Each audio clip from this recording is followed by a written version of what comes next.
This is the final round of PDI, and we are welcoming tonight David Portwain, who I don't think has ever judged for us before. Have you? Not. I don't remember having done so, no, but I'm happy and happy to come and judge for you. Thank you for the invitation. Oh, thank you for agreeing to do this for us, and we're very much looking forward to your comments. So I don't think I've got any other notices to start with, so we can make a start when everybody's ready. Well, I will just ask you, if I may, what do you want the marks out of? Oh yes, of course. It's marks out of 10, half marks are allowed, as many or as few as you wish. Do we still do a judge's pick at the end? Yes. Susan? Sorry, And Susan. we do holdbacks. And we do holdbacks, yeah, of course. Well, I'll shut myself up now. I'm just going to do the normal run through before we start.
Okay, that's the run through. We have 56 images in total. Thank you very much.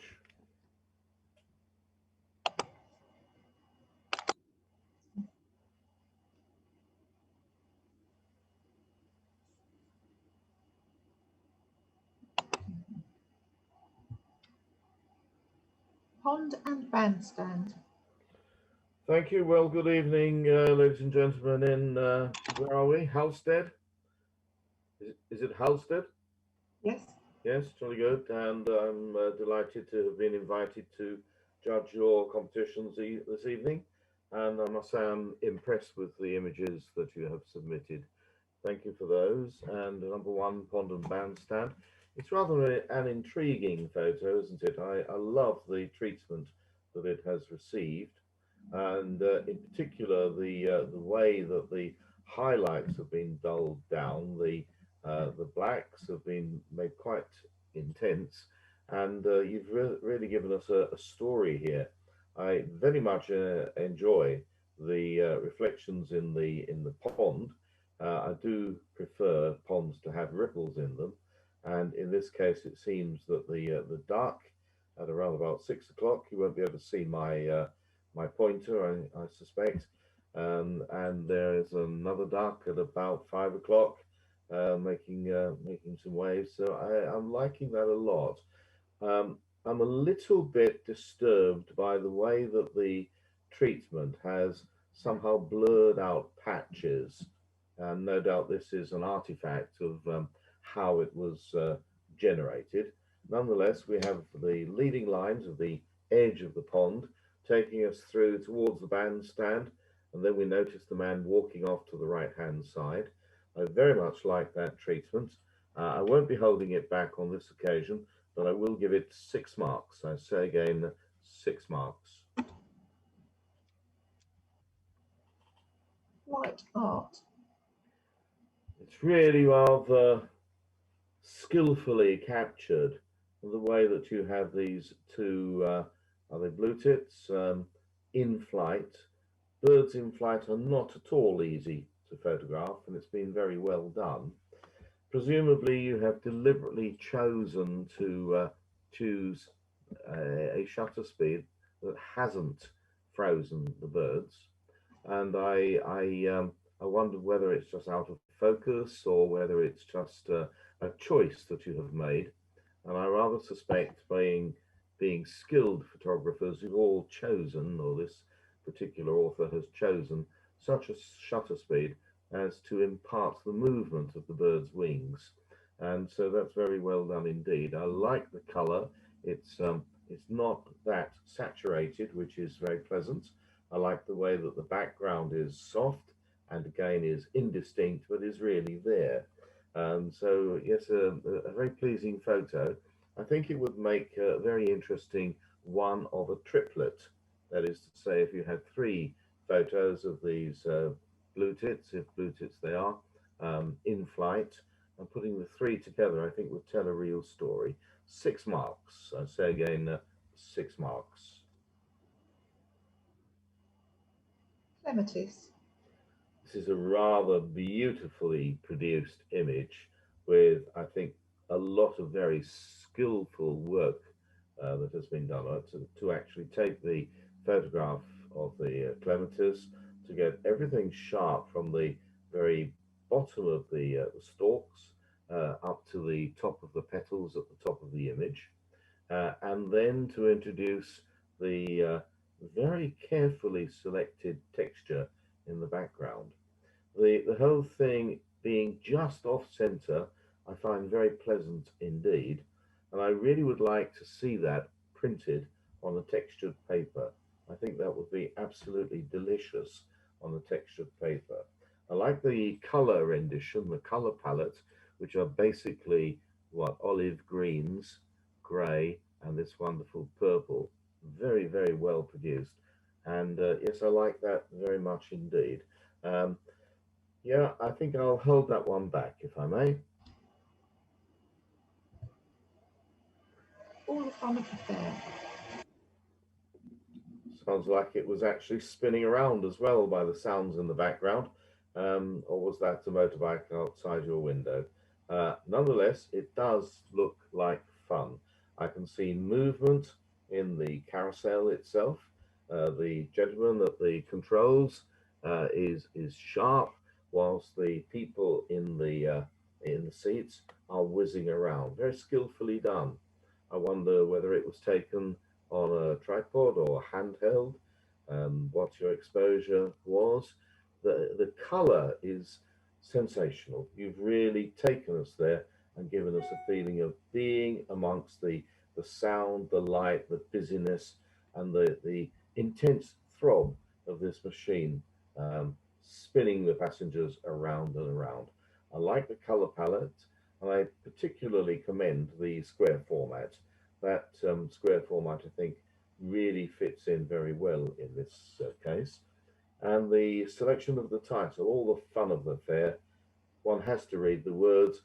You really don't need to read the words, but they emphasize the movement of the spinning cups, the carousel as it goes around. So in this case, I will give that 7 marks. So again, 7 marks. Fruit and veg.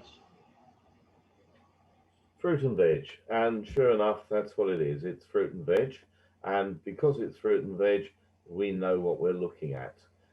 However, not only is the fruit and veg sharp, but the photographer has chosen, the author has chosen such an aperture as to capture the gentleman blowing his nose, perfectly sharp, but also the road in the background with a piece of the bonnet of a car and the man with the luminous vest walking past.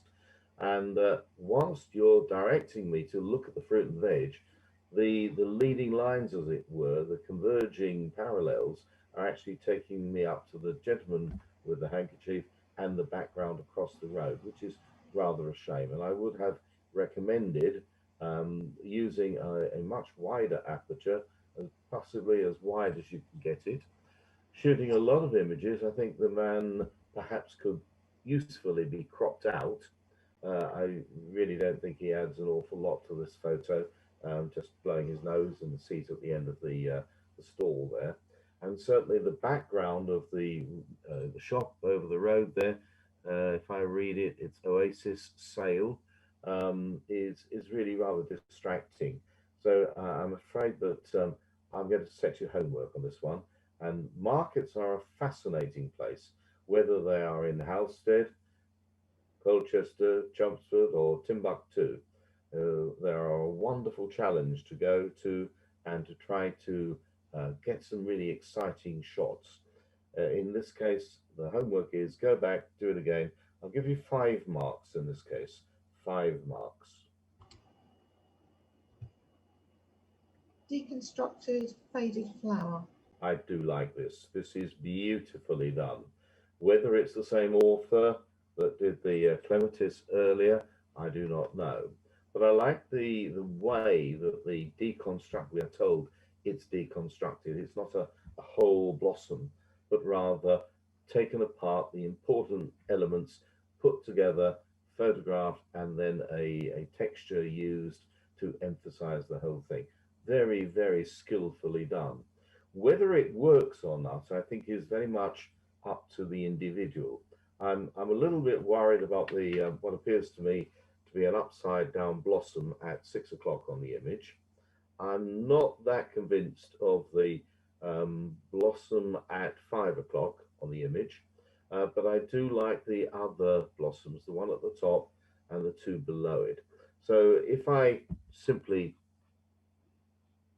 crop those off with my hand against the screen, I think it makes a more pleasing composition. Nonetheless, it's skillfully done and very, very well presented. So in this case, I will give that 8 marks. I say again, 8 marks. Enough for today. Street photography inside a museum or a gallery is really, really well demonstrated by this photo. Clearly, the dominance of the artwork behind is what first grips your imagination and your attention. However, you then realize that it's not a photo of somebody else's painting. It's a photo of these two guys sitting on the bench, having had enough of the art gallery for that day, relaxing, waiting for their guide to call them to order, take them back to the coach, take them back to their ship or their airplane, wherever it may be. And I think that's very well seen. I do like this type of photography that's somewhat opportunistic and yet it has a real story about it. The exposure seems to be perfect to me. The parallels are parallel, the verticals are parallel, and the story is about the two people having spent their day walking around in this art gallery, wherever it may be. We don't need to know where it is. It would be superfluous to tell us where that is. We don't need to know. But the story is about the two guys having had enough of walking around the arts gallery. I like that a lot. I like the color palette and I like the way it's been represented. The only slight nitpick is up the top on the left hand side at about 11 o'clock. There's a lighter part of the pillar on the left hand side which is just peeking through. Just a tiny attention, a little bit of attention to that could have taken that out. Nonetheless, I think it's a very, very good opportunistic, dare I say, gallery photo rather than street photo. And I'm going to hold that one back. Crawley Church. Lovely leading lines, good convincing colours. I like the way the light has impinged on the hedge on the right hand side, and the way that the photographer has chosen the time to actually photograph this, such that the light, the sun's light, is illuminating one side of the church tower, whilst the other side is in shadow, giving us a real sense of three-dimensionality. Unfortunately, and I guess one can't actually dial up a sky to order. The sky is rather bland and rather uninteresting.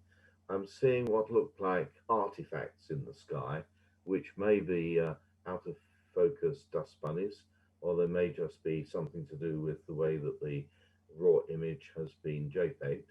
And having cropped out nearly all of the sky to the top of the flagpole, the top of the tower there, the top of the bushes on the right hand side, I think it makes it more interesting. I'm not at all interested by the sky, and I would not recommend popping in a sky there.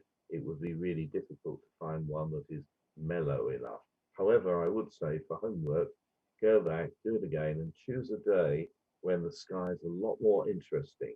As it is, it seems the light is well chosen at that time, but you really do need a more interesting sky. So for Borley Church, 6 marks. So say again, 6 marks. Cormorant. Beautifully taken. Wildlife do not take instructions terribly well. It might be said it would be better if the cormorant was coming towards you. Nonetheless, you captured it very efficiently with it swimming away from you.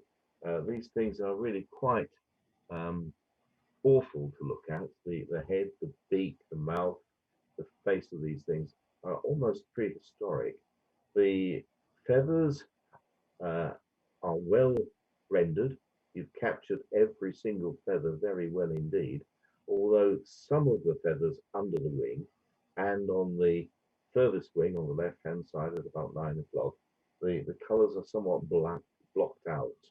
I like the way you've captured the reflection in the water and the fact that the bird is actually doing something. I really am quite harsh on photos of wild animals that are just doing nothing. For me, if it's a wild animal, it needs to be doing something. I don't mind what it's doing. It can be feeding, fighting, or fornicating. I really don't mind, but it's got to be up to something. On this occasion, then, I will give that 6 marks. So again, 6 marks. The bathroom shelf.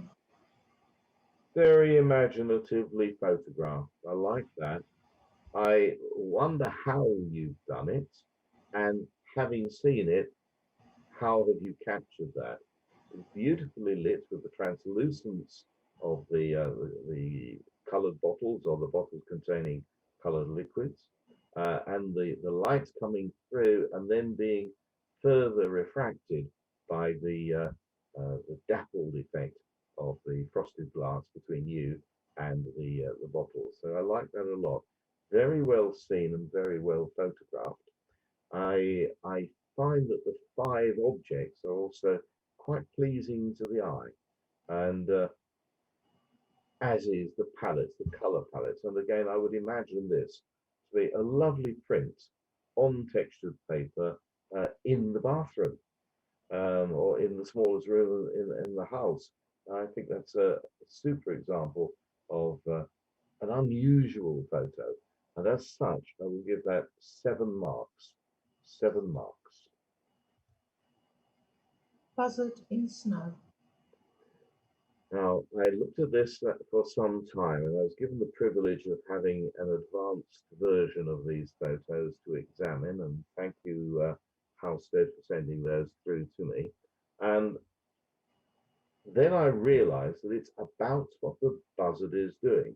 Clearly, as I said to you earlier, in this case, it's about to eat what looks like a furry animal captured in the snow that it's discovered is dead and is a meal ready frozen and waiting to be eaten.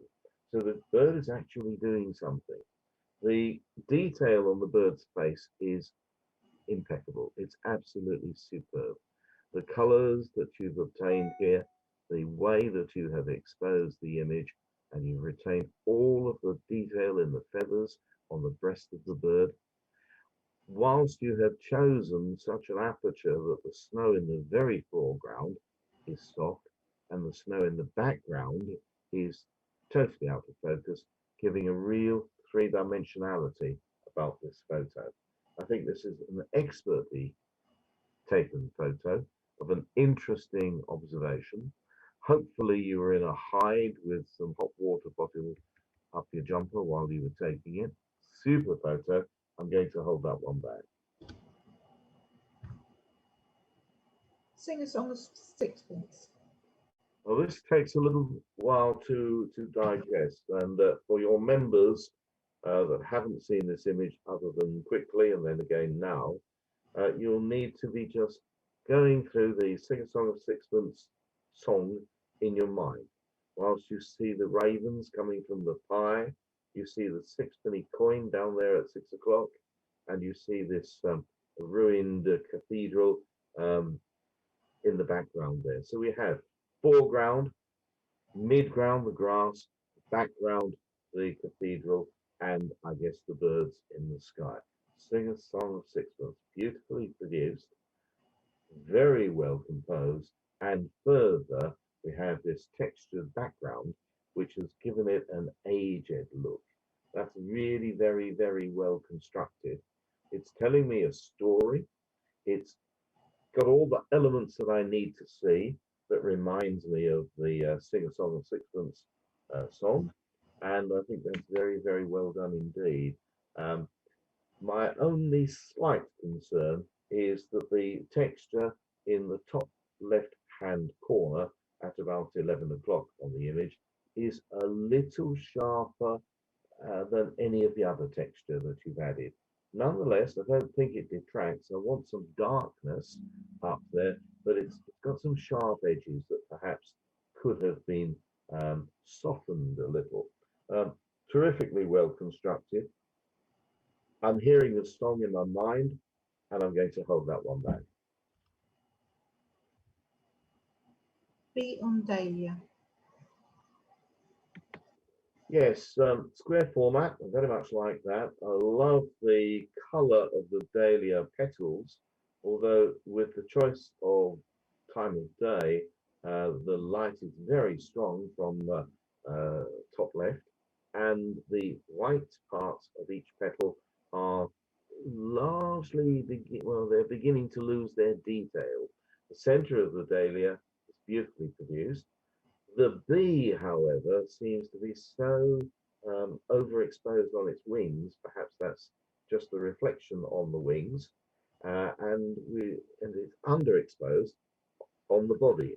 Now, I would suggest that this is a very skillfully taken photo by a very patient photographer, but that patient photographer has either chosen too sunny a day to do this, or has not has not provided a soft enough diffusion of the light.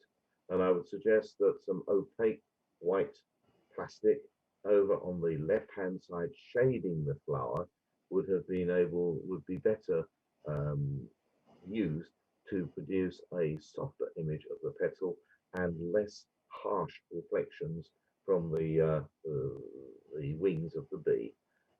Nonetheless, a very good attempt. I would suggest to you that you invest in quite a decent sized piece of muslin or white plastic just to hold, or get your assistant to hold up, to provide shadow where you need it. Well done, well tried. Homework when the weather warms up and the dahlias come into bloom and the bees come out onto the lavenders or lavateria or whatever you've got lovelier in your garden. Give it another go. Take at least 500 photos and you should get a good one, but you will need shade. 6 marks. Thank you. Brent Malden. Yes, so this is the steam barge undergoing some degree of restoration in Malden, and as such, it's a good record of how it looks at present, or looked at the time when the photographer took it, and perhaps it will become a valuable photo when, in the passage of time, the restoration team have chipped all the rust off, painted the hull, and made it look as good as new. So it's a good one to keep in your record photos album, and I'd like to see, in however long it takes into the future, to see what it looks like after they've done their work on it. Well captured. It's very difficult in these circumstances because there's such a lot of busyness going on here, and I would suggest to the author that you focus in on some detail there. Maybe the rope or the anchor or the way the ropes are knotted, or the life ring or the hatch of the cabin door there. Less is more. And this is a really interesting record photo, but there is so much of it. It's rather busy. So 6 marks for that one. I say again 6. African sunset in Suffolk. Well, obviously, the author has been to Africa and they know what African sunsets look like, and they're enticed to relate that to us. It's beautiful colours, nature's colours in the sunset, and we're told it's in Suffolk. We don't really need to know it's in Suffolk, and we don't really need to know it's an African sunset. But I get the way that you are relating what you have seen to what you have photographed. It's well exposed. I love the color palette. Once again, I think it would make a super print on some textured paper. In DPI, however, I'm thinking that the colors are so startling that this image would be improved if you were to put a stroke line around it. Just a mid-gray, about 5 pixels or fewer around the whole of the image to allow it to stand out from the black of the background. Nonetheless, it's well taken. I like the color palette, and I think maybe the titles are always so difficult, and you have made a good attempt at telling the judge what it is that you want this photo to say to the viewer. And yes, a stroke line I think would improve that. About 5 pixels, mid grey around the whole thing. So give that 6 marks. And say again, that's 6 marks. Boy Bomber Carnival, Brazil. Boy Bomba, Carnival in Brazil. Okay, well, no doubt that's meaningful to the author, and as such, it's a good record photo. The lady's face is well exposed, and you'll notice that she is in a degree of shade such that the right hand side of her face, as we look at her, is is illuminated, whilst the left hand side is in shadow. And this is a very good way of lighting street portraiture. We're told that it's a carnival, whatever boy bomber means, carnival sometime, somewhere in Brazil. And it's a good capture of this beautifully adorned lady with her necklace and her teeth, whatever those are, cat's teeth, and the line on her face and the rich colors in her headdress. As such, I think that's a good capture, a good record photo, but I'd like to see less of the girl and just focus in upon her head. I'd like her not quite to be so much in the middle. I think perhaps if I crop off just a little of the left-hand side of the image, it gets a little stronger. I would commend your choice of aperture. The background is beginning to drop into softness, and whether or not that's the widest aperture that you have, that is smallest number, biggest hole, I don't know, but I would suggest that you try this type of photography with a wide open aperture, smallest number that your lens will allow. I almost feel like I ought to say homework is go back and do it again, but unfortunately we can't do that much these days, can we? So there we go. 6 marks, I think, is about right for that. I say again, 6 marks. Cartagena de Indias. Yes,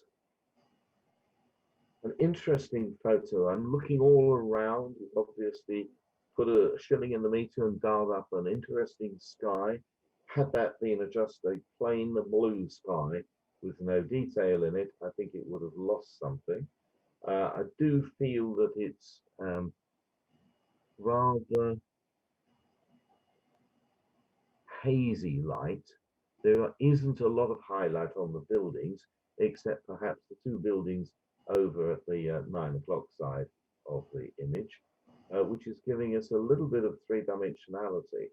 But again, I feel that taking images as the sun descends, depending on which way this island is pointing, would give you more of a contrast between the lit side and the shadow side.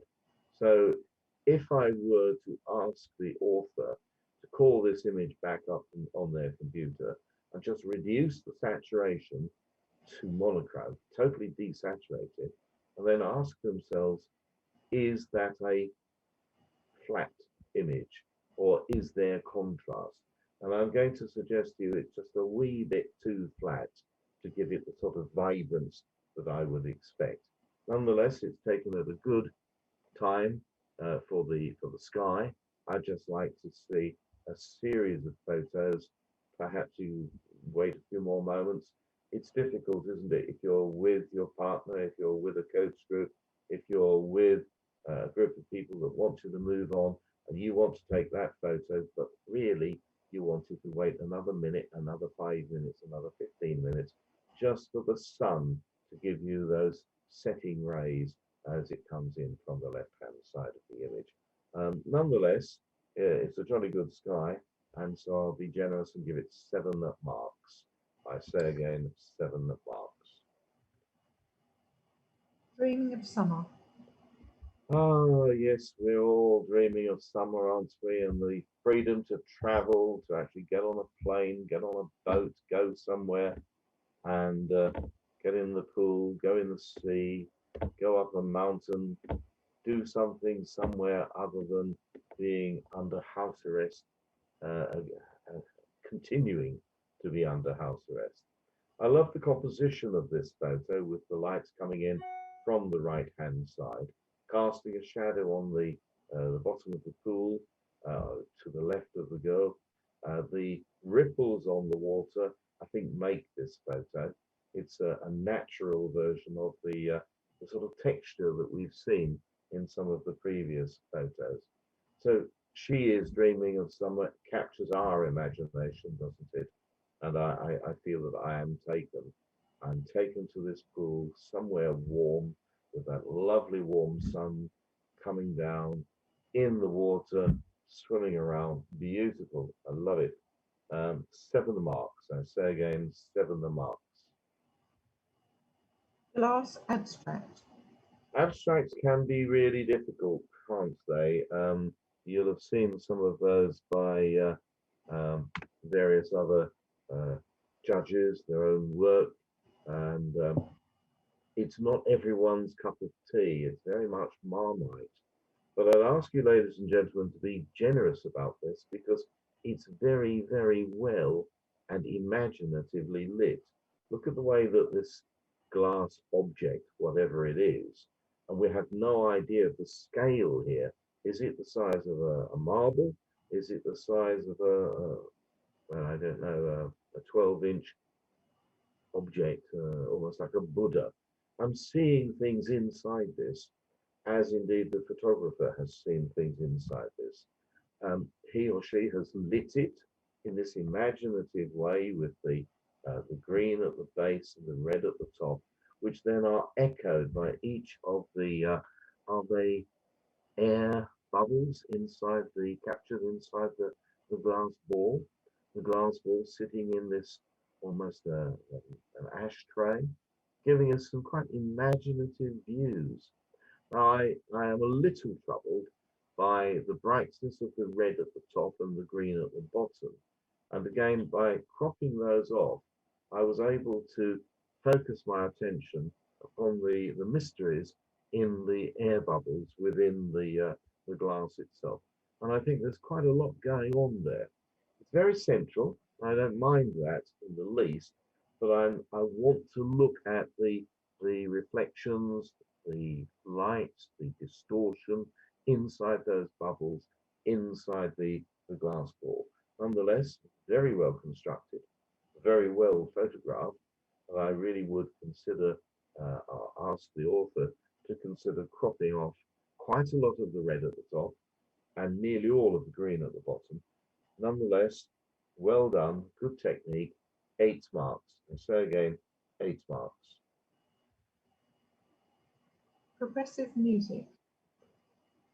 Now, this is very interesting indeed, and you're telling a story here, aren't you? You're taking us from the days when we were younger, when we played 45 RPM records. You're taking us through history to CDs, and so we have a CD, much more modern, and then you're taking us off to this speaker and the way that it's picking up the music that perhaps you've downloaded or you've been able to save from your record or your CD, or maybe you're a musician and this then playing through the speaker at the back there.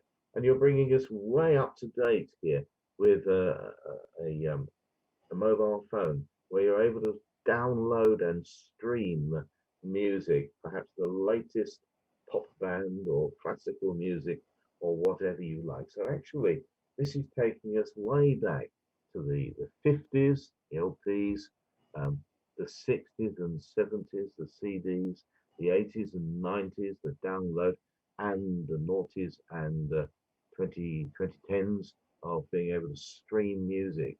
So that's really a very interesting photo. I like that a lot. And although you've given us a very subtle hint, I like the title Progressive Music. I've had to study it to understand it. And I like that very much because it draws me into the photo. It makes me think about the story that's associated with this photo. So yes, Progressive Music, jolly good title. I compliment you on the title. I compliment you on the imagination of how to tell a story with these things. 8 marks. I say again, 8 marks. Reflection of Scotland. I do like this. I do like this. Once again, here we are. We're invited to travel away, ladies and gentlemen. And the photo is representing in this reflecting lake the background, the hills, the trees, the mountains, the sky. As such, it's got a foreground which I guess is the road or the path and the fence.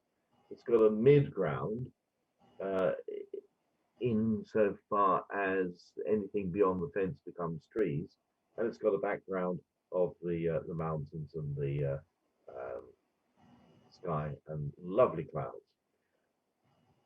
But the only real foreground that's of any real consequence is a little promontory on the right hand side at about 4 o'clock on your image. Had there been a fly fisherman, a trout fisherman, a rowboat, a bird, hunting bird, maybe a heron or something in there, I feel that would have been so much better because there would have been a much more attractive reason for taking the photo. As it is, it becomes mid-ground and background with no real foreground. Well, you may say, well, the reflection of the sky in the water is the foreground. Well, okay.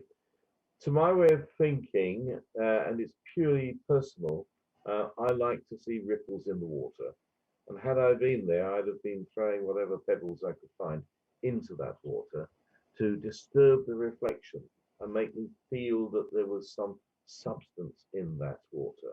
Nonetheless, it's well taken. I like the content of the photo. I just am anxious about the lack of foreground and the placid nature of the water. It's a absolutely flat lake, isn't it? Other than that, it's well taken. It's, I guess, an opportunistic photo. I'm not seeing a lot of leading lines. I just want a foreground and I want a different angle of taking that. So I would give that 7 marks. 7 marks. Frisia. Beautifully taken. Lovely, subtle palettes of colour from those desaturated greens through to the blossoms, the purple or violet of the blossoms themselves, taken in such a way as to give me softness. The whole thing is so soft. I love it. I'm not saying it's out of focus. It's just, I believe, deliberately soft. And if I look at the 3 blossoms at 11 o'clock on that photo, I can see that the front one is a lot sharper than the 2 beyond it. The next one is getting softer, and the one beyond that is even softer. So I'm getting a sense of 3-dimensionality. In addition, the author has utilized a very, very soft texture just to make the point. And I may have said before, and I will no doubt say it again, I think that would be a beautiful print on textured paper and one of 3 in the triptych. I think that's a real bedroom photo if you had 3 similarly produced, not necessarily of freesias, perhaps of other flowers, beautifully produced. And I'm going to hold that one back. Look where you're walking. So you have to look around in this once you've heard the title. Look where you're walking. And only when you look around do you then realize that the guy is looking at his mobile phone, walking straight into a puddle. Look where you're walking. Jolly good title. I like that a lot. In addition, you've taken the opportunity to go out with your camera in the rain. How many of us would put the cameras away and not venture out in the rain? And yet this author has done so and has produced a dynamic photo. The part that really interests me and I'm directed to look at is the guy with the mobile phone walking through the puddle. However, on the left-hand side of the photo, there's a whole lot more interest going on with a man leaning, putting his arm on the high chair, talking on his mobile phone, and a bright orange light. To my way of thinking, that's totally irrelevant to the photo. And if I crop it out entirely, you've got a much, much stronger photo. So I would suggest to the author that you seriously crop that out, the whole of that left-hand side up as far as the pillar, which in this photo is centrally placed, pretty much. I don't need to read the name of the pub, land and flag, and that might direct you as to where you would clock it off. I do like the resulting nearly square image. I love the reflections in the water itself. And whilst I was going to hold this one back, and I'm very, very tempted to hold it back, the more I look at it, the more the left-hand side of the image is distracting me. Nonetheless, it's very well done, has the potential, I think, of being a really good image, but I am going to be quite mean and give you 7 marks for that. 7 marks. Slate train. Slate train. Now, clearly, if you've been up to, I guess it's either Wales or Cumbria, and you recognise what these carriages are for, and you relate that to the title of the slate train, then you can understand what this is an image of. The actual business of this image seems to me to be the 2 gentlemen standing aside of the steam coming from the engine, out of the hatchway of which the driver is leaning out to say, "Come on, fellas, let's get on with it. Got to go home to tea." So actually, whilst it's a good capture, I think there's too much in here. The business end of this picture are those 3 faces, those 3 gentlemen, and that plume of steam. I don't think it's at all about slate train or even a slate train carriage, though you've told me that that's what you wanted to look at. Nonetheless, well captured. The blacks, unfortunately, are blocked up solid. The contrast of the blacks with the sky, there's a decent sky there. I hope we did lots more on that day. And I think a severe crop, get rid of the carriage on the train on the left-hand side, maybe keep all of the train on the right-hand side of the engine, and certainly bring in a little bit of treatment to the 3 gentlemen and the plume of steam. So as it stands, I think it's work in progress. So 6 marks, I say again, 6 marks. Ghost story. Speaking of work in progress, ladies and gentlemen, look at this with me. Just let that image soak in. Just drink in the image. What are you seeing? Are you seeing the ghost of the child? You're supposed to, because the story, the title is Ghost Story. Can you see the whole length of the child down to their feet? I found it difficult to see the feet when I first viewed this image. And then are you seeing the cat in the fireplace, curled up before the fire in the fireplace? I hope you are. I was trying to understand what the story is, but I don't really need to understand that story other than to say, here we've got the ghost of a child and the ghost of their cat in this abandoned place. Very, very well produced, very delicately produced, and quite a creepy picture. And as such, I think the title has been very, very well chosen. It's telling me a story. It never ends the story. It doesn't tell me where the story goes to, but I've got lots and lots of imagination about it. I'm going to hold that one back. Thank you. Not moving in soon. Now, this reminds me very much of certain areas in South Island, New Zealand, where you'll drive around in the hills and discover what look like private toilets, half derelict, abandoned by the roadside. And one has to wonder, well, who would use such a toilet? Who would use such a building? Maybe I'm wrong. Perhaps the whole of the rest of the building has become derelict, and this is the only piece that's still standing. It's difficult to imagine, however, how a brick-built wall has fallen down, but a relic of a wooden quasi is still there. nonetheless, it's an intriguing photo. I like that very much indeed. I'm not too certain about the title, and titles do tell the audience what you want to see in the image that you are presenting. Not moving in soon. Well, okay, gave me a smile. I do understand that, and it's well taken. It's an interesting photo, but there it stops. It's not telling me the story that I think perhaps you'd want me to see. I'm wondering where it was taken from. Are we talking of 5'8" at f8 for a 50th of a second? Or have you actually done something more than just those basic primitive settings?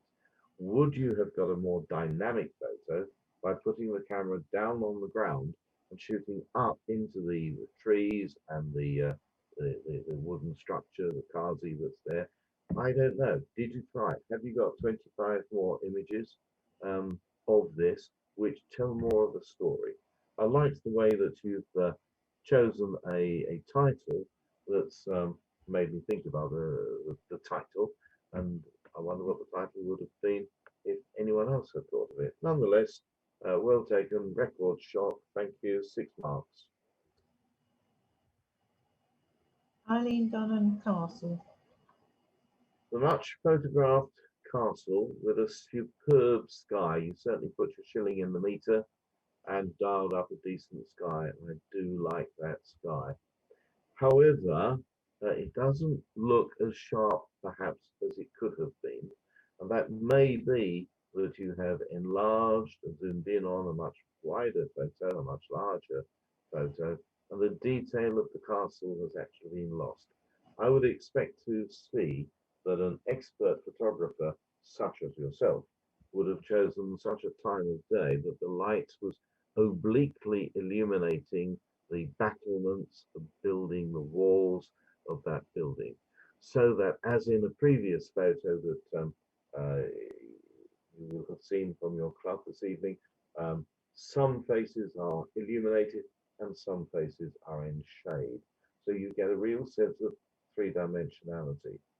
Further, the base of the photo is all of one tone, pretty much the same tone as that of the castle itself. And perhaps by bringing in some graduated filter to give us a darker base on that photo, and working on the sky, perhaps, just perhaps, could have improved that photo.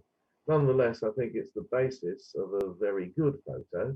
I don't know what lens you used, but I rather suspect that you've zoomed in quite significantly on another, on a larger photo, and lost some of the crispness of the walls of the building. I'm looking for foreground. Well, there's a little bit of interesting foreground in the water across the right hand side of the image at the base there. I'm looking for midground. Well, yes, we've got a castle, but it's not that sharp. And I'm looking for background. And the interesting thing about the background is that the land on the left hand side is quite saturated, sufficiently saturated. And as we go to the headland beyond it, it's less saturated and indeed less sharp. And when we go to the distant mountains, they've lost all color altogether. So we are getting a real sense of three-dimensionality. And once again, I would say homework is go back there, do it again, choose the time of day. Obviously, you've got the ability to dial up a good sky and try to get more detail in that castle itself. You might say it's purely the lens you were using and the fact that you were there for 5 minutes in your coach trip or in your camper van. But I think it's a place that's worthy of staying for some time and to allow the light to develop three-dimensionality on that image. 6 marks in this case. Grey seal. Well, thank you for telling me it's a grey seal, and that's good. And it's actually doing something. It's either scratching its ear or brushing its fur. It's certainly not waving to the visitors. It's rather central, and I think there's just a tad too much image on the right hand side, and I would suggest taking off at least half of the space between its flipper, which is on the sand, and the edge of the image. Once again, I think it would be much improved by putting a stroke line around it, and it's well captured. I like the way that you've captured the detail in the fur and the sand that it's stuck to the fur of its body. I like the way that its eyelashes or eyebrows and whiskers are sharp on my screen, and I like the way that the background is soft. So well captured. Needs a little bit of a crop. 7 marks. I say again, 7 marks. The inner woman. This is very strange, isn't it? Because the more I look at this, the more I see in it. I'm seeing this glass shape, but then I'm seeing the woman's face inside that. And I'm also seeing some sort of refraction of the light. And once again, the author has used, is it colored gels? Is it a textured background to bring this out, which makes it quite eerie, quite spooky. I like that. And I like the way that you've given me a title that invites me to look into the glass head and to look at the lady's face. I like that very much indeed.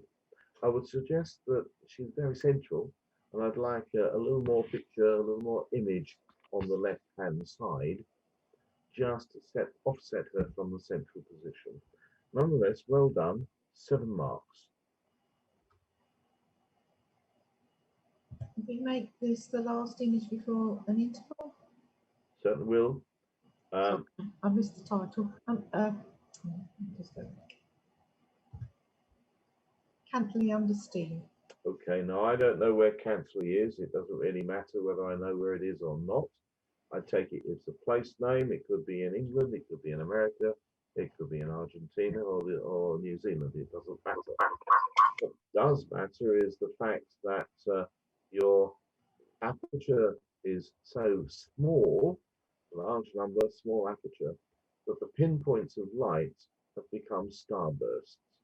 Of course, it may just be that you have used a starburst filter, but I don't think I've come across anyone using starburst filters since about 1965. But the effect is good, isn't it? And it's giving me a real three-dimensionality in this photo. I love the way that the steam is coming out from the manufacturing, the engineering there, and setting the background off into a blur. It's a very interesting photo. However, I do feel there's a little bit too much of it. It's so busy, I want to try to follow the pipework. I want to try to look around and see what's there.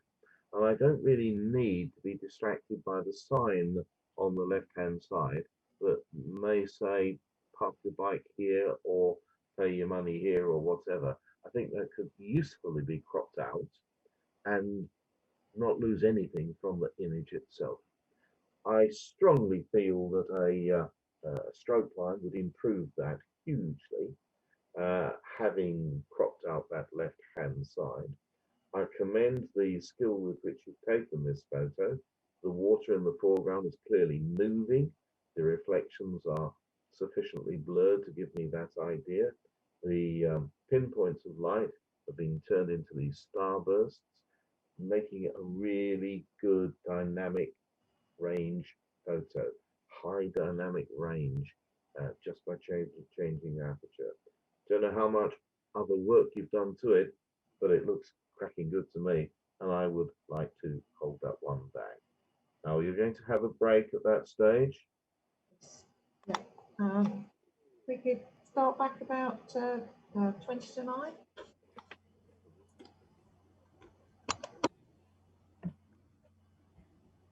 The Tempest. Thank you. Well, I hope you've enjoyed your break. And here we are again, The Tempest. And what a terrific image this is. I'm delighted by this one to see how imaginative the photographer has been in producing a photo of this quality. We're certainly feeling that we're in the storm here, aren't we? We're seeing the lighthouse with the loom of its lights in the distance. So we have background. We have some foreground being the vessel itself. I cannot see any sign of there being anyone on board this vessel, so I don't understand why it's got its sail up. Nonetheless, it's an imaginatively produced image with some, I take it to be artificial rain. I hope this isn't Housestead docks with the local ferry boat, if you have a dock in Housestead. And yet it's been really well produced and cunningly put together. I think it was, if it was a real tempest, a real image. And I do like the way that the sea is raging there, and particularly enjoying the way that the sea is crashing over the rocks at the 9 o'clock position on the image. I like the way that the boat is represented to be thrashing through the sea, and the sail, its boom, the mast. I'm not quite certain how the mast and the boom are where they are, but nonetheless, we're getting the idea of movement. It's all very, very well put together. But the one thing I think that's missing is a person holding on for dear life in the stern of that boat. So I like that very much indeed. Um, I convinced myself at one stage that the horizon is horizontal, and it's just the waves crashing in from the left-hand side over the rock that disturbs that. So I'm quite happy about the horizontal nature of it.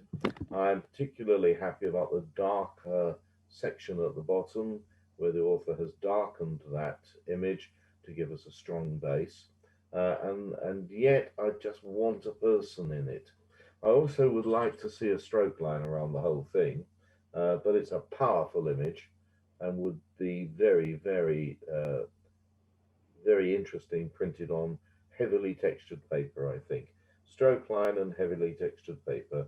So I'm going to give that 7 marks. 7 marks. Fly agaric. The fly agaric, the poisonous mushroom toadstool. Um, Interestingly photographed. I don't know if it's been taken by a flash. It looks suspiciously as if it has, um, in that there is a very sharp shadow underneath the cap of the right hand mushroom there. The whites are pretty much bleached out, so it's terribly overexposed as far as that is concerned. And unfortunately, I cannot really give the author homework to go and do it again because the season has passed. But it would be necessary to knock back the power of the flash, take it over to one side, use a lot of diffusion, and perhaps do some gardening. I think it's perfectly okay to pick out the leaves and the grass between us and the fly agaric, and to have another go. If you can do it in such hazy light that you don't need the flash, then that would be even better. 6 marks for the fly agaric. I say again, 6 marks. Lavender farm. I really like the way that the photographer has given us an obvious leading line here, taking us to the tree in the background. I'm not disappointed in the sky. You've got a very interesting sky with some real texture. You've put your shilling in the meter and got a good sky. That's very good indeed. I'm wondering whether you took this again at 5'8" or whether you took it just at 8 inches off the ground. And I do feel that you could have made an even better photo by by lowering the camera down quite a lot to the lavender blossom height. Now, what would you actually focus on? Have you focused on the tree, which seems to be sharp to me, or have you focused on the lavender blossoms, which also seems to be sharp? And I think you will have made an even better photo by opening up your aperture, focusing on the nearest lavender blossom, and letting the leading line take us into the distant tree, which by then will have been out of focus. So put it in your diary, please. Do it again, go back, do it again, and try a wider aperture with a lower camera position. Focus on the foreground, just those lavender blossoms themselves, and let the tree, let the background go into softness. I think it would then have been a much more dynamic photo. I think it would be harsh to give it only 5 marks, so I'll give it 6 marks. So again, 6 marks. Path of puddles. The path of the puddles. Now, when I looked at this, I didn't really realize that they were puddles. I thought it was just melted snow, but as I've looked at it more and more, I can see that there is reflection in the nearest puddle. So we have a foreground there, which is not terribly well exposed. It's all rather dark, but then that leads us in leading line style down and into the woods alongside the trees there. And what caught my eye was the little bird box up on the tree on the right hand side. I like the composition of this very much. I like the way that you've not made it dead central. The path didn't need to be dead central, but it does take us off on a curve. The only problem with it is that having followed that curve, leading lines, to my way of thinking, as in the previous photo, the leading line needs to take you to something in the image. It was in the previous image taking us to the tree. In this case, it takes us into the woods and we get there and there's nothing there. There's no Red Riding Hood, there's no dog, there's no horse rider, there's just another bush. So whilst it's a good attempt at a leading line, and it's interesting that you've given us a title that you actually want us to realize that this is a path of puddles, it doesn't really do a lot when we follow that leading line. So 5 marks in this case, 5 marks. Ripples, Harrison's Cave, Barbados. I love the ripples, and as I said to you in a previous image, I really prefer to see the ripples in the water. You've told us exactly where this is, and that's good for your record point of view. But for us as viewers, if we've never been to Harrison's Cave in Barbados, it's actually quite meaningless. If you were to tell us that it's just ripples in the cave water, well, that's enough. That's quite enough. I like those ripples. I like the way you've captured them. The tonal range is good. Nonetheless, we've got a stone just under the water, which is really quite bright. And I'd like to have seen that toned down quite dramatically. The sunlight reflected in the water does quite nicely as a highlight in the image.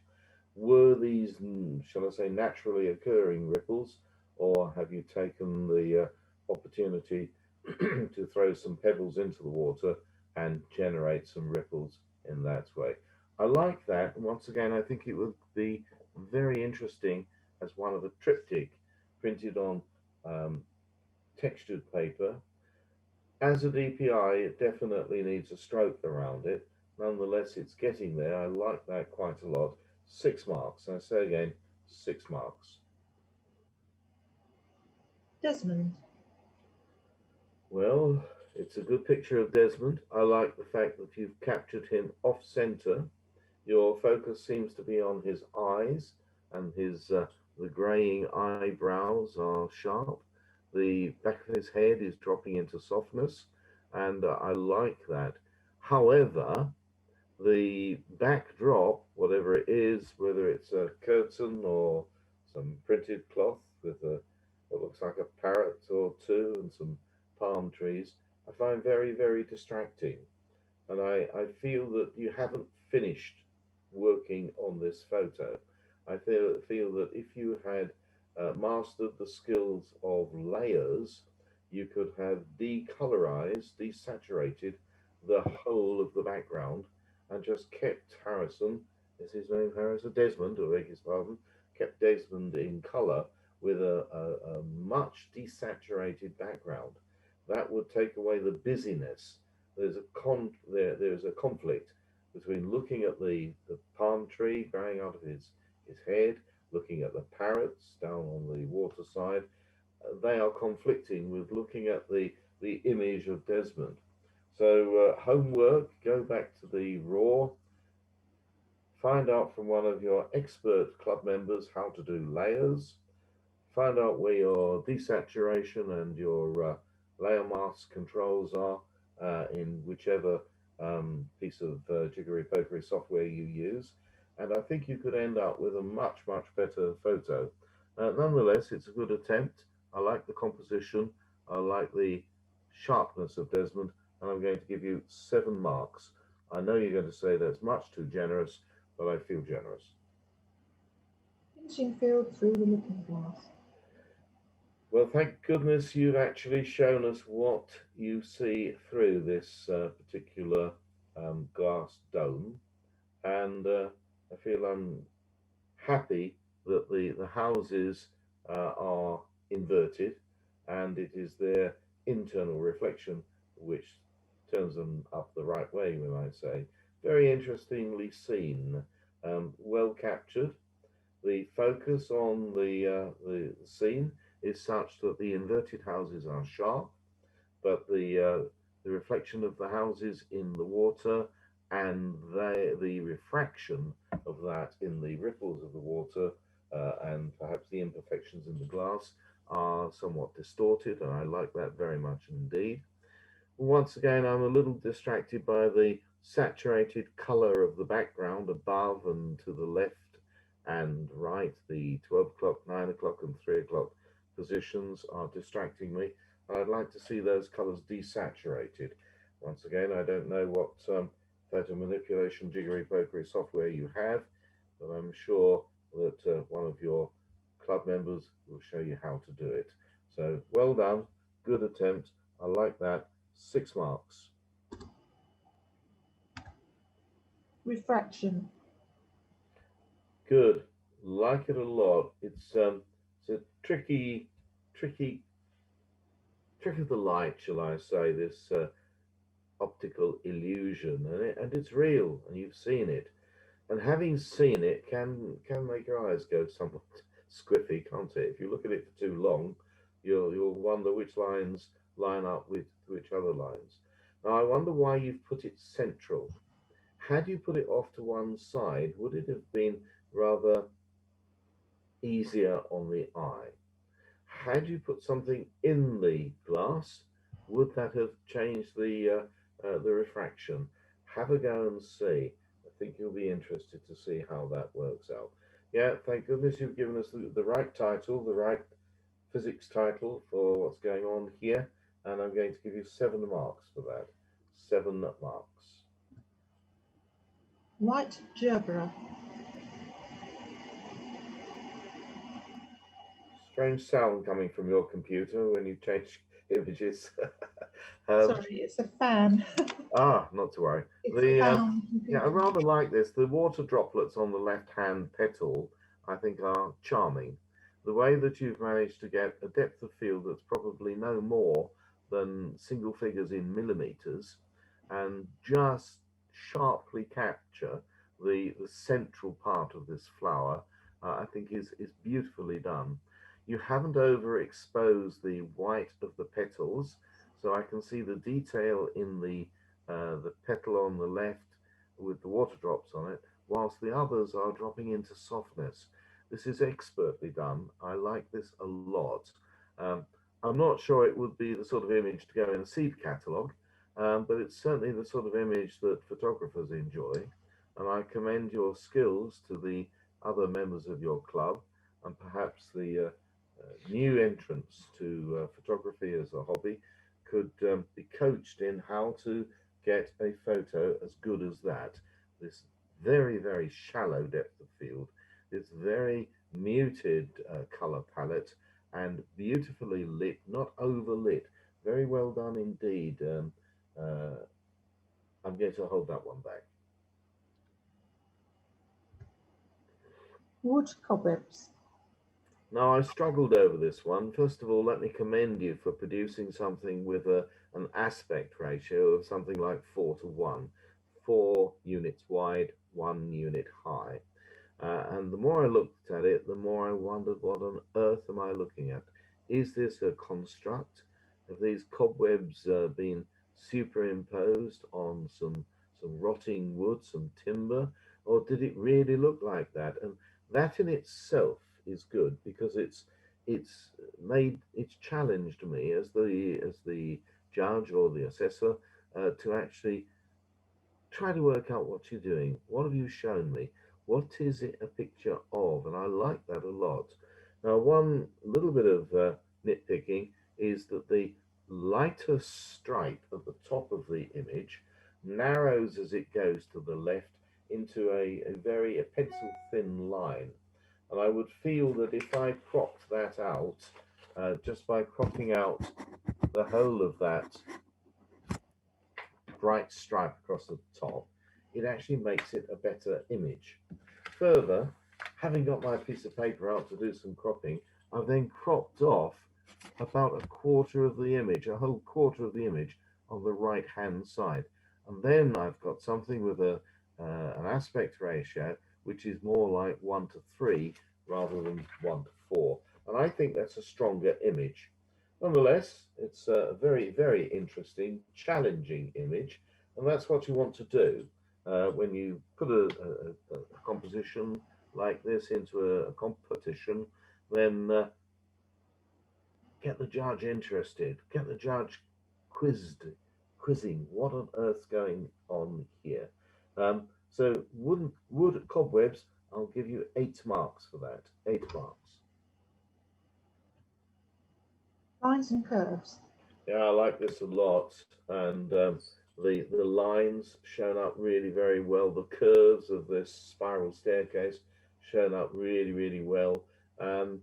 I just wish that you'd managed to find a time of day when the light was obliquely kissing this wall and giving us a lot more three-dimensionality to it. I feel that perhaps by virtue of the fact there is very little tonal range, it might be best as a monochrome. And again, I would set you homework to go back to your original, monochrome it by one of the several methods, or if you're using Nick Silver effects, it will provide you with a couple of different, or a couple of dozen different versions. And I think it would be a lot stronger an image if you were to monochrome it.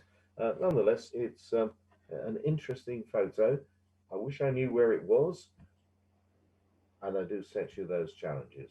Go back and do it again when the light is obliquely hitting that wall, and before that time, go back to your computer, jiggery pokery software, and try monochroming it. Lines and curves, 7 marks. I say again, 7 marks.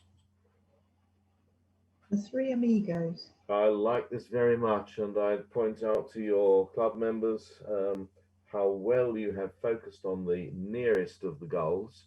The next one behind it is softer and a little less saturated, and the furthest one is even softer and even less saturated. Three Amigos, very good title.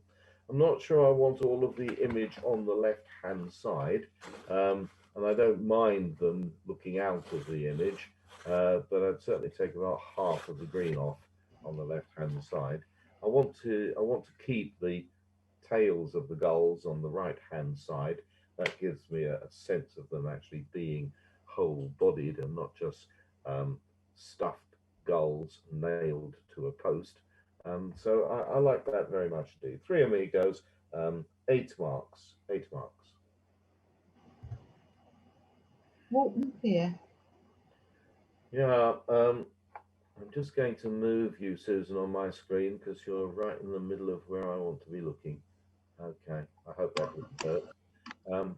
Okay, well, I love the way that you've used the dynamism of leading lines, the balustrade coming up from the left-hand side and its partner below, pointing us into the distance. The planks, which look as if they're wet, but they may not be, pointing us into the distance. And as I have said on a previous image, if you have leading lines, they should take us to some point, something, somewhere that's worth looking at. And we are taken into, dare I say, it's a fisherman with a wheelbarrow. Anyway, a person doing something. And I like that. I love the definition of this and the composition, where you've taken us off. You've said, to hell with the rule of thirds. My subject of interest is going to be up there at the 1 o'clock position on my image. I'm going to take the viewer's eye strongly in from the left hand side, from the bottom, from the right hand lower corner, strongly in, and I'm going to take the viewer to that fisherman with his wheelbarrow. I like the composition of that a lot. What I'm not too certain about is the sky in the background. It just looks a little bit too precise and too sharp. And I must believe that this was a genuine sky on the day and hasn't been put in. I don't know, you might tell me I'm entirely wrong, but it's just a little bit too precise. And I'd like to have seen that perhaps, if it were possible, just blurred, just lost its focus a little bit. But I like this a lot, and I'm going to hold that one back. Iced lysanthus. Yes, this is an interesting exercise. I wonder whether your other club members have tried doing this, taking blossoms, putting them into an ice tray, filling it with water, allowing the freezer to freeze the water into ice, and then somehow taking that block of ice with the frozen blossoms in it and illuminating it from behind. You need to put a flash gun or arrange the sun or arrange some light source behind the block of glass and take this photo. This is really very, very good, isn't it? Skillfully taken. And look, ladies and gentlemen, at the ice, the air bubble in the ice. One large one at 12 o'clock and one smaller one at about 7 o'clock on your image. Now, I think that's very, very well done, and I've seen very, very few of these done. I've tried it myself, and I think that's beautifully done. You might think, ladies and gentlemen, that a texture has been added. I rather suspect it hasn't had a texture added to it, and it didn't need a texture added to it. I'm a little bit troubled by the blossom on the left-hand side, and when I cover that up, I think I've got an equally strong image.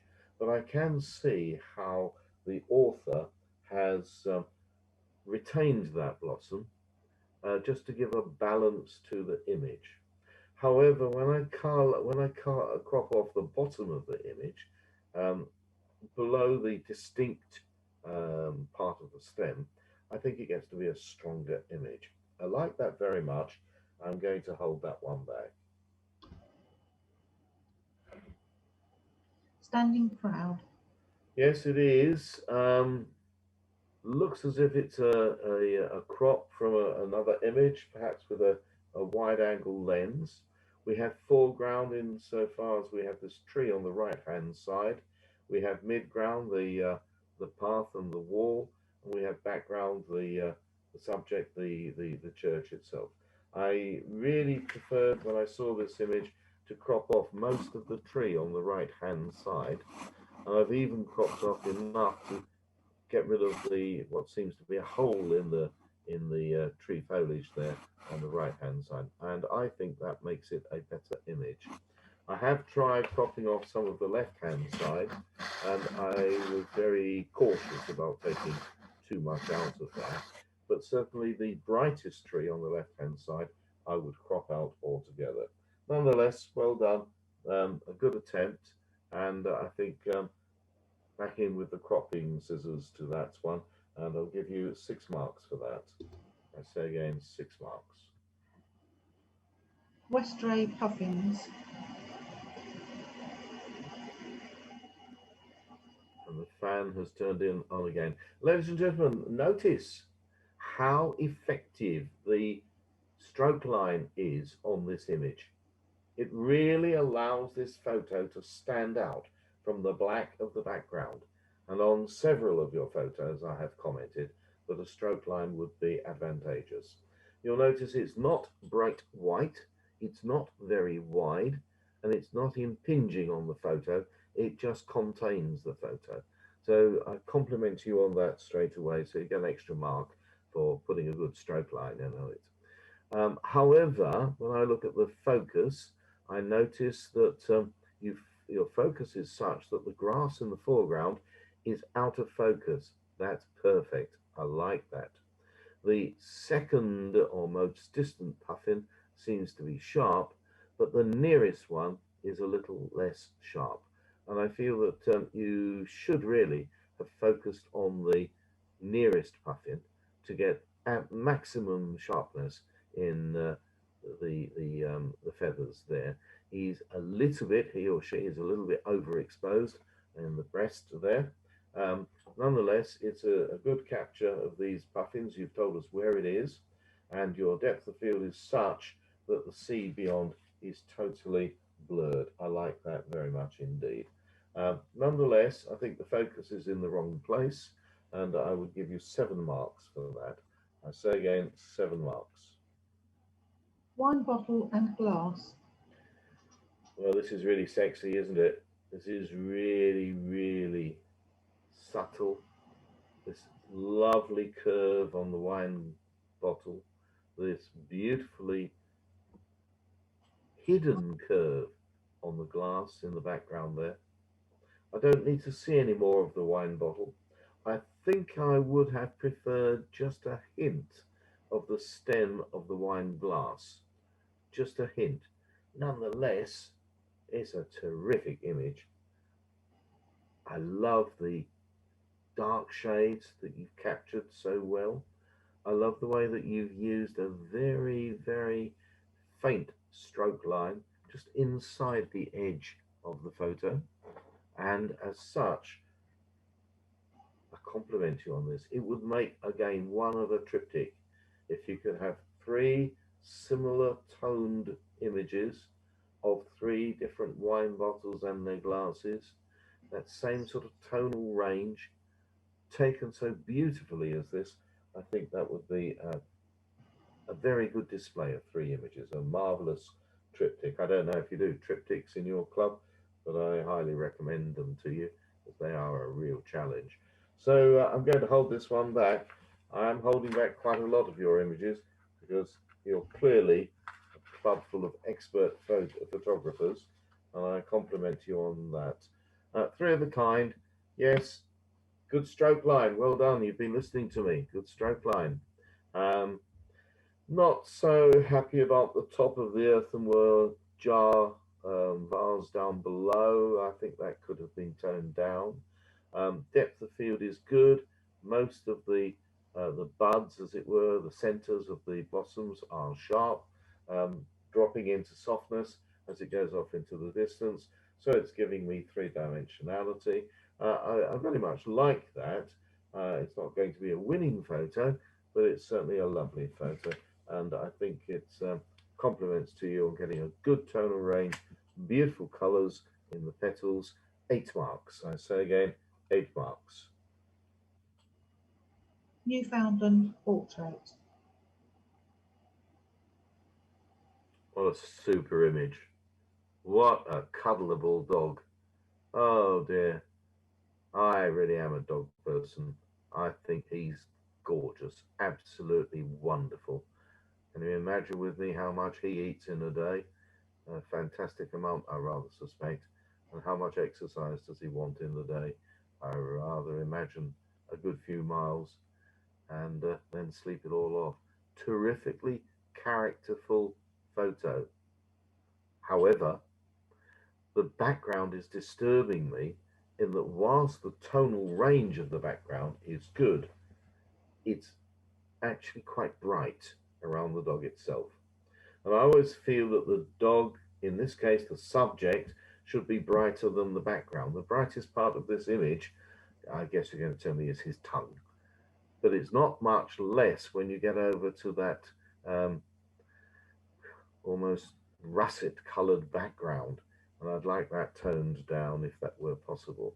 Nonetheless, I think the owner would be delighted to pay you money for this wonderful image. As a DPI, I'd need a stroke line around it.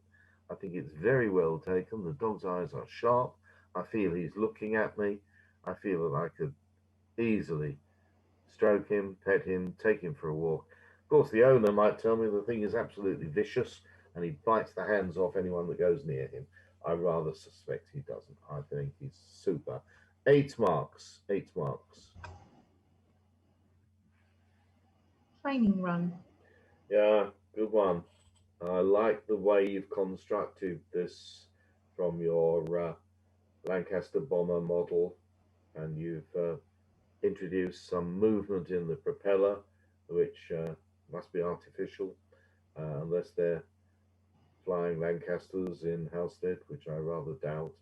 I like the ghostly image of the crew of the Lancaster. I very much like the one in the distance passing over the pillars in the dam. It's very much the dam busters, isn't it?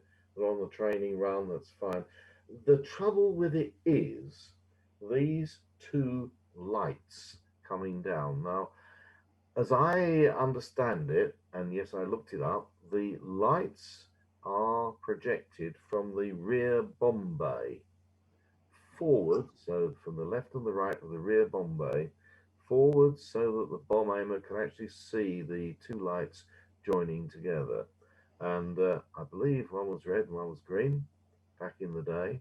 And by flying their Lancaster at the right height, the lights would either coincide if they were at the right height to release the bouncing bomb, or you had the red one on the wrong side and the green one on the wrong side. They had to go lower or higher, as the case may be. So they rather troubled me, and I didn't think I really wanted those in there. It didn't need coloured lights, but they're coming from the wrong place on the Lancaster. So if I ignore those, I think you've got a very, very emotional photo. And I like that very much indeed. 8 marks. 8 marks. Rocky seascape. Yeah, I like this a lot. The foreground of the seawater coming in, bubbles, and the rocks in the foreground, which could have been a little darker. The big sharp rock on the right, and for that matter, the one on the left with the waves crashing into it. And then I noticed that the distant headland is desaturated significantly, and it's not sharp. So I'm getting a three-dimensionality. But then we're going from these rocks in the foreground, which are sharp, to the rocks in the midground, the dark grey ones, which are soft, they're not sharp. And then we go to the sky, and strangely enough, you've managed to capture a pin-sharp sky, even though it's further away than the rocks on the right-hand side.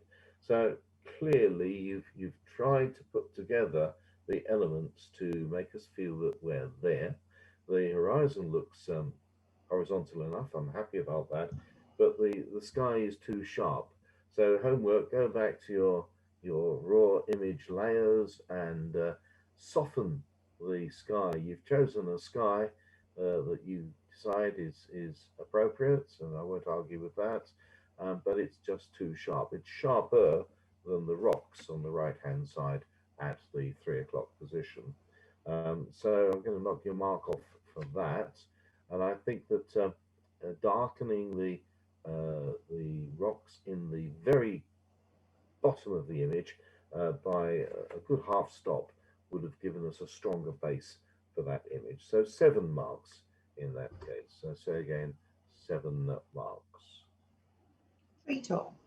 I like this very much, shooting up into the trees. I wasn't sure whether it was an attempt at infrared. I rather suspect it's not. Nonetheless, it's given me that sort of feeling of looking up to the sky through the trees, the treetop.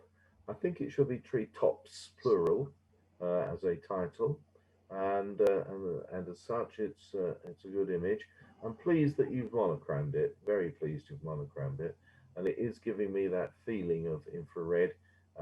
Whether it is or not, well, I rather suspect it's not, because I am seeing some dark green foliage which has come out as jolly near black. So well done on that one. Thanks for displaying it. 7 marks. Ready for the music. No, I do like this. I looked at this for a long, long time, and I can almost hear the music. Can you hear, ladies and gentlemen? Can you hear the violins playing? Can you hear the cellos playing? Can you hear the organ playing? Well, of course you can't, because there's no sound with our vision. Can you see any people? Well, I found some people. I don't know if you can see some people, but over at the 3 o'clock position up on the balcony, there are 2 people sitting on the balcony. And down in the seats, in the stalls there, are they just folded seats, or are they really pieces of people?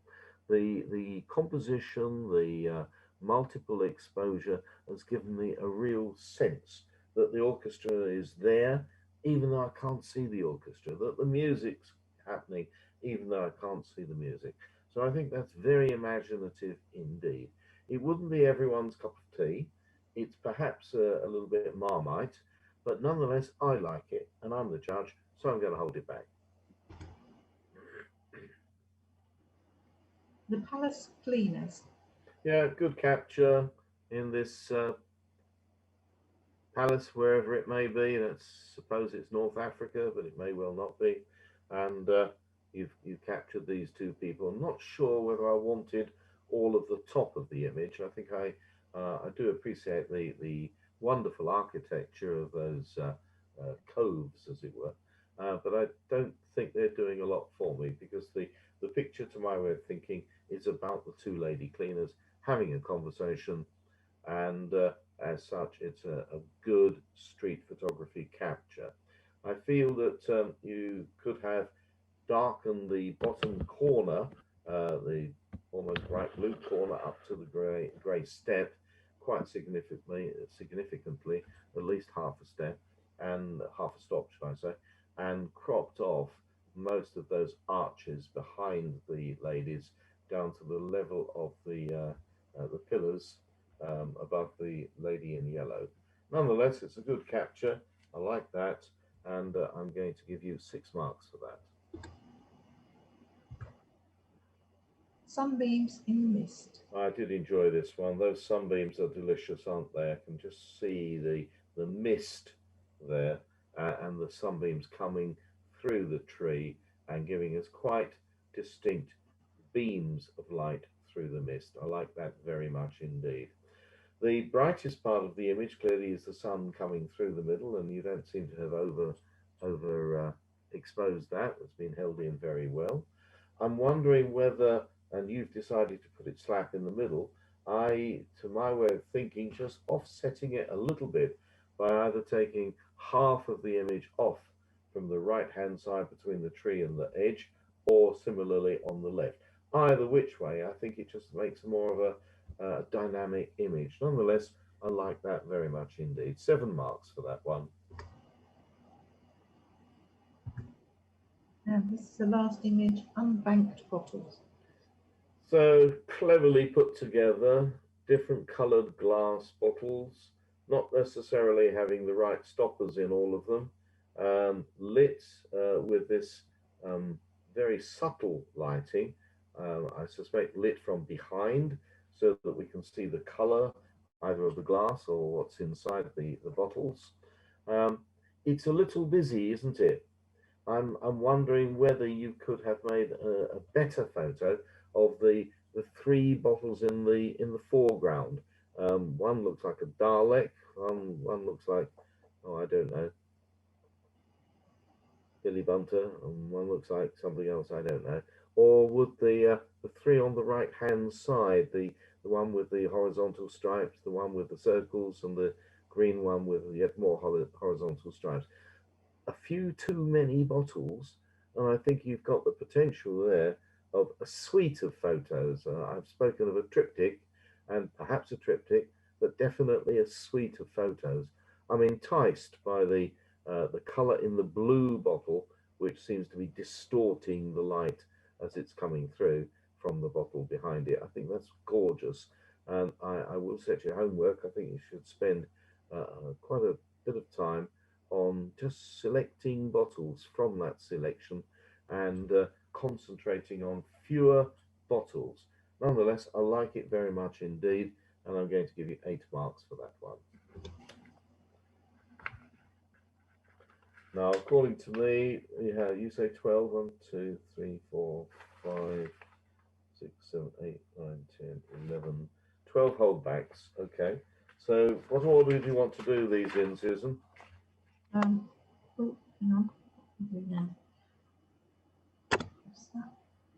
Right, you want to look at them individually? Well, I'll need to go through them and give you a mark for each Yeah. of those. They won't all get 10. And I will try to spread the marks a little bit.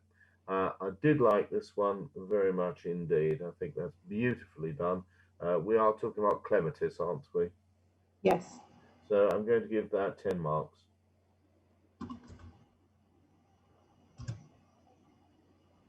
Enough for today. Enough for today. Very, very well taken. I like that. Very well seen. 8 marks. Buzzard in snow. Wonderful image. Absolutely wonderful image. 10 marks. Sing a song of sixpence. Well constructed, imaginatively put together, wonderful use of Photoshop jiggery pokery at 9 marks. Freesia. Beautifully put together, one of a triptych. I wish I could see the triptych. 9 marks. Ghost Story.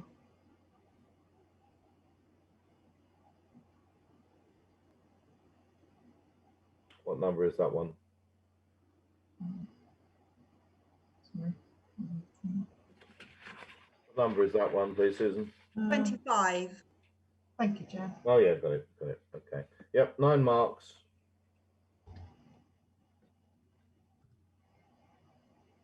Cantley under Steam, number 30. 9 marks. Number 39, White Gerberer. 9 marks. Number 43, Walton Pier.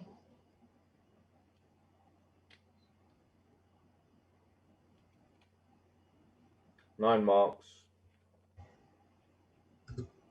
Number 44, Isley Santhus.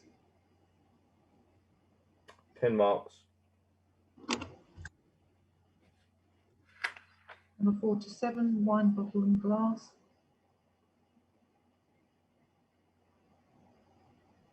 I cannot see any reason to knock anything off from that. It's got to be a 10. And number 53, Ready for the Music. 53, ready for the music. 9 marks.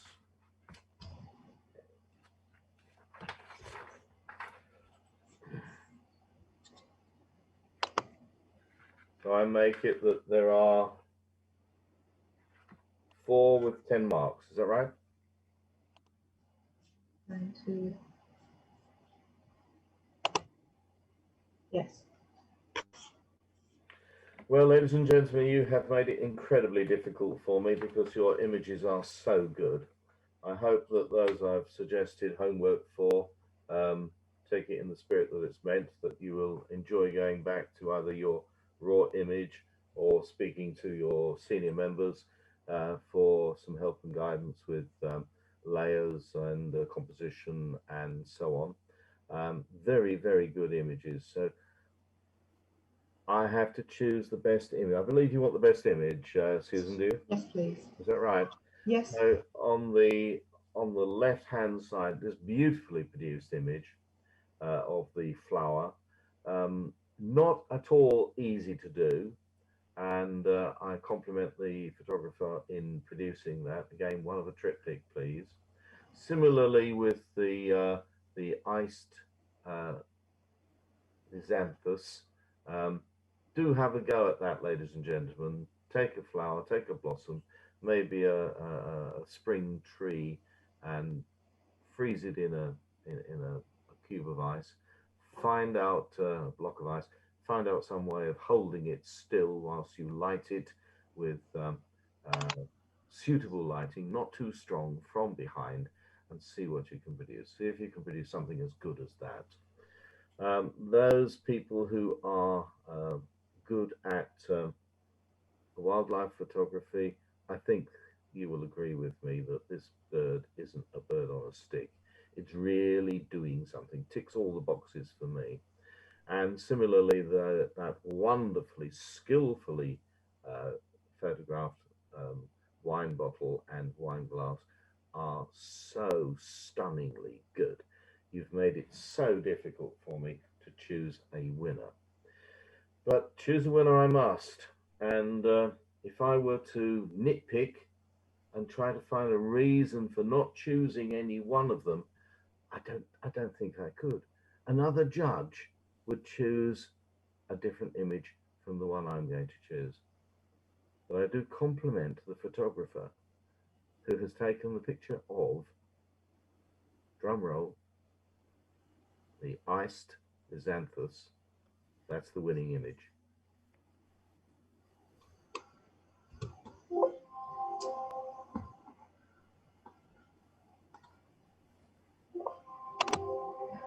Sort of drum roll.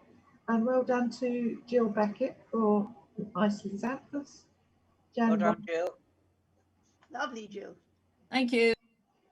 Jan Well for Clematis, Tori Andrews for Buzzard in Snow, and Lorraine Green for Wine Bottle and Glass. Well done, everyone. Thank you very much for entertaining me this evening and inviting me to come and see your images. Thank you very much indeed. Very much. See? I stop sharing. Steve? Just before you disappear, David, I think Steve's got something to say, if I can find him. I'm here. I'd like to say, David, thank you very, very much for your commentary tonight. It's been an absolute breath of fresh air. I've been so impressed with your articulation. We've had some difficult evenings with repetitive comments, and tonight to find someone so articulate was absolutely delightful. I can't help but say that I'm going to go away with four phrases in my mind: three-dimensionality, jiggery pokery, homework, Yep. and make it a triptych. Yep. I really enjoyed those. But I don't think we have ever had so many compliments as a club. I mean, you actually said a club full of expert photographers. That's so flattering. And you said some were superb, some were impeccable, expertly taken, skillfully taken. I commend your choice of aperture. Very interesting indeed. Delicately produced, terrific image. We don't normally get these comments from anybody. We normally get concentrations of the negative. And what has been so refreshing tonight is that you brought us the concentration of the positive. And I really, really thank you for that. I think Thank next you very time. much. Thank you. It's lovely to have seen so many wonderful images. I've really enjoyed my evening. So I think, well, I'm grateful to all of your members for challenging me with those photos. And any one of those last four could have won. You know, another judge would choose a different one from the one I did, but I know how difficult that blossom in a block of ice held vertically, lit from behind, how difficult that is. I've done it, I've tried it, and that was a really good one. So well done. Who was the winner again, please? Me. That was Jill. me. Well, And well actually, done. I will be honest with you, I put it on a light box. It wasn't vertical, it was actually on a light box. And I had to put something behind it to stop it from sliding all over the light box. Yeah, yeah, yeah. Well, when I did it, I used two laboratory clamps, one either side, holding the block of ice vertically so that the sunlight came through from behind. But quite clearly, if your members have tried it, they will know, and you will know, that the whole thing is melting while you're doing it. It certainly is. And it is not easy. It is not easy at all. But you did very, very well, and I compliment you. So well done, you. Thank you. Ladies and gentlemen, I'd like you to put your hands together, please, and go away with the fundamental thought that if you take at least 500 photographs of the subject, you'll get a good one. Thank you, David. Thank you very much indeed. Thank you. Thanks. Goodbye, folks. Yeah, goodbye. Bye. Thank you. Bye. Night, everybody. Yeah, no, Bye. I will be holding